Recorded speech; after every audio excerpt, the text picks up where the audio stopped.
የግሎባል ኒውስ ነው። ሰላም የቻናላችን ተከታታዮች ከግሎባል ኒውስ ለዕለተ ቅዳሜ የመራረጥናቸውን ዜናዎች እናስደምጣችኋለን። የተለያዩ ወሬዎችን ይዘናል። አምስተኛ ሳምንቱን የያዘው የመካከለኛው ምስራቅ ጦርነት ዛሬም አጀንዳችን ነው። በአምስት ሳምንታት ወታደራዊ ዘመቻ ውስጥ ብቻ አሜሪካ በቢሊዮን የሚቆጠር ዶላሯን እያጣች ነው የምትገኘው ተብሏል። የምንነግራችሁ ነገር ይኖረናል። ስለዚህ ጉዳይ ጠላቶች ሆይ የሆርሙዝ ሰርጥን መከፈት አታስቦ ስትል ኢራን ገልጻለች። ስለዚህ ጉዳይም መረጃዎችን አጠናቅረናል። የተወደዳችሁ የግሎባል ኒውስ ተከታታዮቻችን፣ በሌላ በኩል ደግሞ ለወዳጆቼ ሆርሙዝን እከፍታለሁ ስትል ኢራን ስለ መግለጿም እንደዚሁ የምንነግራችሁ ይኖረናል። የኢራን የኒውክሌር ጣቢያ አደገኛ ድብደባ እንደደረሰበትም ተሰምቷል። እንደዚሁም ደግሞ ከአፍሪካ የሶማሌ ፕሬዚዳንት ሐሰን ሼክ መሐመድ ከሞርታር ጥቃት አመልጠዋል ተብሏል። የምንነግራችሁ ወሬ ይኖረናል። በዚህ ጉዳይም በስፖርቱ ዓለም ደግሞ ስመጥሮቹ የእግር ኳስ ከዋክብቶች ከሌጎስ ማስታወቂያ ስንት ተከፈላቸው መረጃዎችን አሰባስበናል። ከግሎባል ኒውስ እነዚህንና መሰል ዜናዎችን አሰናድተናል። ቻናሉን ሰብስክራይብ እና ላይክ እያደረጋችሁ ተጨማሪ መረጃዎችን አግኙ። ወደ ቀዳሚው መረጃችን እናልፋለን። ኢራን ሆርሙዝ ሰርጥን ጠላቶች ላለቻቸው አሜሪካና እስራኤል ለረጅም ጊዜ ዘግታ እንደምትቆይ አስታውቃለች። ኢራን የዓለማችን ቁልፍ የነዳጅና ቁሳቁሶች መተላለፊያ የሆነውን ሆርሙዝ ሰርጥን ለአሜሪካና እስራኤል ረጅም ጊዜ ተዘግቶ እንደሚቆይ ይፋ አድርጋለች። ኢትዮጵያን ጨምሮ በርካታ ሀገራትን በነዳጅ እጥረት ችግር ውስጥ ያስገባው ሆርሙዝ ሰርጥ ተዘግቶ ይቆያል መባሉ የዓለምን ኢኮኖሚ ቀውስ ከዚህ የበለጠ እንዳያባብሰውም ተሰግቷል። በሌላ በኩል ደግሞ የአሜሪካው ፕሬዚዳንት ዶናልድ ትራምፕ በኢራን የተዘጋውን የሆርሙዝ ወሽመጥ ከትንሽ ተጨማሪ ጊዜ በኋላ በቀላሉ እንደሚያስከፍቱት ገልጸዋል። ትራምፕ በትሩዝ ሶሻል ማህበራዊ ሚዲያ ገጻቸው ላይ ባሰፈረው ጽሑፍ ከትንሽ ጊዜ ጋር በቀላሉ የሆርሙዝ ወሽመጥን መክፈት፣ ነዳጁን ደግሞ መውሰድና ሀብት ማግኘትም እንደዚሁም ማጋበስ እንችላለን ሲሉ ነው የተናገሩት። በአሜሪካና እስራኤል ጥቃት የተከፈተባት ኢራን ሆርሙዝ ወሽመጥን መዝጋቷን ተከትሎ የዓለም የነዳጅ አቅርቦትና ዋጋ ቀውስ ውስጥ መግባቱም የሚታወስ ነው። የዓለማችን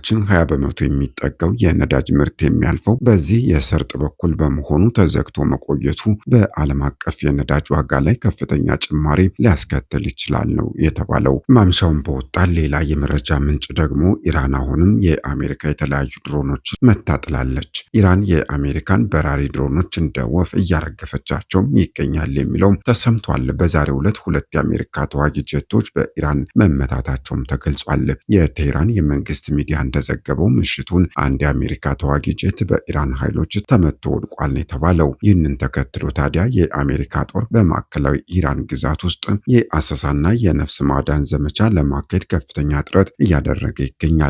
ስማቸው እንዲገለጽ ያልፈለጉ አንድ የአሜሪካ ባለስልጣንም ለሮይተርስ የዜና ወኪል እንደገለጹት የዚህን ዜና እውነት አረጋግጠዋል። በተጨማሪም ኢራን በሆርሙዝ የባህር ዳርቻ አካባቢ ሌላ የዩናይትድ ስቴትስ ኤ10 የጦር አውሮፕላንም መታመጣሏን አስታውቃለች። የተወደዳችሁ የግሎባል ኒውስ ተከታታዮቻችን፣ በሌላ መረጃችን ደግሞ የታስኒም የዜና ወኪል እንዳረጋገጠው ኢራን የተወሰኑ መርከቦች በዚሁም በተዘጋው የባህር በር ላይ ጥሰው እንዲያልፉም በይፋ ፈቃድ ሰጥቻለሁ ብላለች። ይህ ፈቃድ የተሰጠው ዝም ብሎ ለንግድ ለተሰማሩ ወይም ደግሞ ለማንኛውም መርከቦች አይደለም።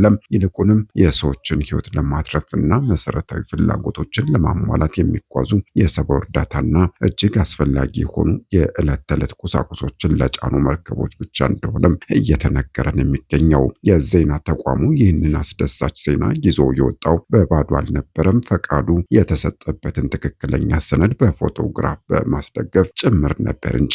በከባድ የፖለቲካና ጦርነት ውስጥም ቢሆን የሰው ልጅ ሕይወት እንዳያልፍ ለሰብአዊነት ቅድሚያ መሰጠቱ የብዙዎችን ልብ አነቃቅቷል። ይህ ትንሽ የሚመስል እርምጃ እርዳታን በጉጉት ለሚጠብቁ ለታረዙና ለተቸገሩ ሰዎች ትልቅ የሕይወት ትርጉም እንዳለው ነው የተገለጸው። የተከበራቸው የግሎባል ኒውስ ተከታታዮቻችን፣ በሌላ ዓለም አቀፍ ዜናችን ደግሞ የኢራን የኒውክሌር ጣቢያ ድብደባ አደገኛ ስጋት ደቅኗል ተብሏል። አሜሪካና እስራኤል በኢራን የኒውክሌር ማመንጫ ላይ የሚፈጽሙት ጥቃት በባህረ ሰላጤው ሀገራት ላይ አደጋ መደቀኑ ተሰምቷል። ኢራን በኒውክሌር ኃይል ማመንጫ ጣቢያው አቅራቢያ ለአራተኛ ጊዜ ጥቃት መፈጸሙን አስታውቃለች። የኢራን አቶሚክ ኢነርጂ ድርጅት የቡሻህር የኒውክሌር ኃይል ማመንጫ አካባቢ ጦርነቱ ከተጀመረ ዛሬ ለአራተኛ ጊዜ ጥቃት እንደደረሰበት ገልጿል። የሀገራቱ ውጭ ጉዳይ ሚኒስቴር አባስ አርጋቺ በቡሻህር የኒውክሌር ማመንጫ ላይ በሚፈጸም ጥቃት ራዲዮ አክቲቭ ጨረር ሾልኮ ቢወጣ በቴህራን ሳይሆን በባህረ ሰላጤው አገራት ዋና ከተሞች ሕይወትን ይቀጥፋል ሲሉም አደገኛነቱን አስጠንቅቀዋል። ዓለም አቀፉ አቶሚክ ኢነርጂ ኤጀንሲ በቡሻህር የኒውክሌር ኃይል ማመንጫ አካባቢ ስለተፈጸመው ጥቃት መረጃ እንደደረሰው ጠቅሶ ጥልቅ ስጋት እንደተሰማውም አስታውቋል። ኤጀንሲው በኒውክሌር ኃይል ማመንጫ ላይና አካባቢዎቹ ጥቃት እንዳይፈጸም ያሳሰበ ሲሆን የኒውክሌር አደጋ እንዳይፈጠር ከፍተኛ ጥንቃቄ እንዲደረግም ጥሪ አቅርቧል። በዓለማችን ላይ እጅግ ዘመናዊና የማይበገር አየር ኃይል አላት የምትባለው አሜሪካ በአምስተኛ ሳምንታት ወታደራዊ ዘመቻ ውስጥ ብቻ በቢሊዮን ዶላር የሚቆጠር ሀብቷንም በአየር ላይ ታጣለች ብሎ ማናሰበ?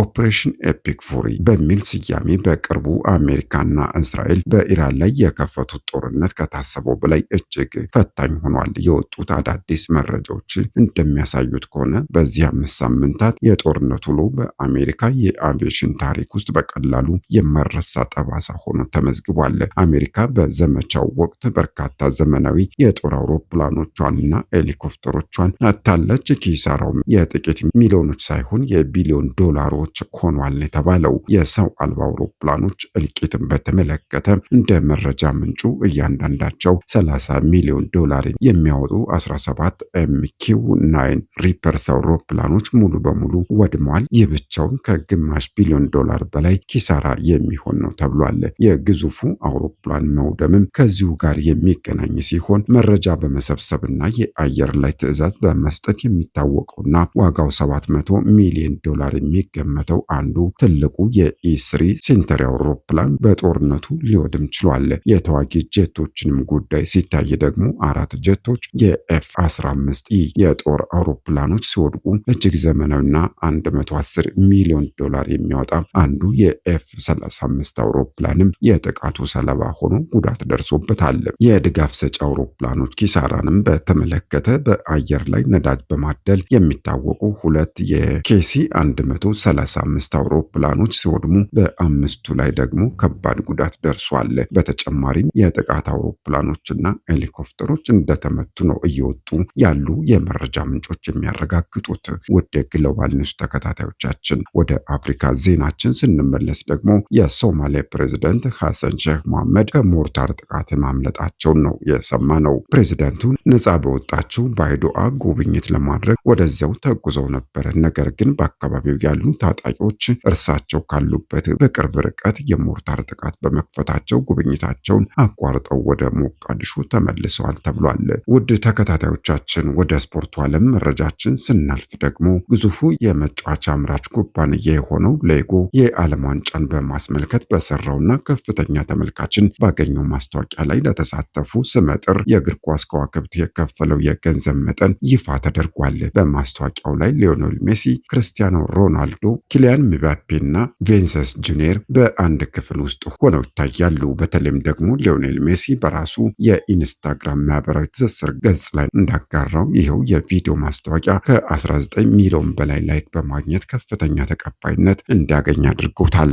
ሪፖርቶቹ እንደሚያመለክቱት ከሆነ ደግሞ ተቋሙ ለነዚህ ከዋክብት በድምሩ በሚሊዮን የሚቆጠር ዶላር ክፍያን ፈጽሟል። ታዲያ በዚሁ መሰረትም ክርስቲያኖ ሮናልዶ 3.43 ሚሊዮን ዶላር፣ ሊዮኔል ሜሲ 2.59 ሚሊዮን ዶላር፣ ኪሊያን ምባፔ 852,000 ዶላር እንደዚሁም ቪኒሲየስ ጁኒየርም 325,000 ዶላር ክፍያ እንደተፈጸመላቸው ተሰምቷል። ውድ የግሎባል ኒውስ ተከታታዮቻችን ለዕለተ ቅዳሜ ያሰናዳናቸው ዜናዎቻችን እነዚህ ነበሩ። ቻናሉን ሰብስክራይብ እያደረጋችሁ ተጨማሪ መረጃዎችን አግኙ።